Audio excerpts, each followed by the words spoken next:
Hello বন্ধুরা, সবাই কেমন আছেন? আশা করি ভালো আছেন। আজকে আমি আমার মিনি কিচেনে ফুলকো ফুলকো লুচি রেসিপি নিয়ে এসেছি। প্রথমবার মিনি কিচেনে ছোটো ছোটো লুচি ভাজবো। আমি প্রথমে ডোটা মেখে একটু রেস্টে রাখবো। তারপর ছোটো ছোটো করে লুচি কেটে নিয়ে একটা একটা করে বেলে নিব। আজকে যা ঠান্ডা পড়েছে, এই প্রথম মনে হচ্ছে বছরের শীত আসছে।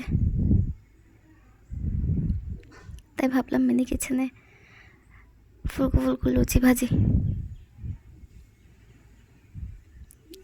ছোটো ছোটো কি সুন্দর করে বেলা হয়ে গেল আমার লুচিগুলো। এবার আগুন জ্বালিয়ে নিলাম, কড়াই বসিয়ে দিলাম, তেল দিলাম। এরপর একটা একটা ভেজে নেব। দেওয়ার সাথে সাথে আমার লুচিগুলো অনেক সুন্দর করে ফুলে উঠলো। আমি এভাবে একটা একটা করে সব লুচি ভেজে নিব।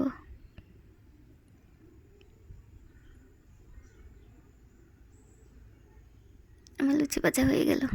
কেমন হলো বন্ধুরা জানাবেন।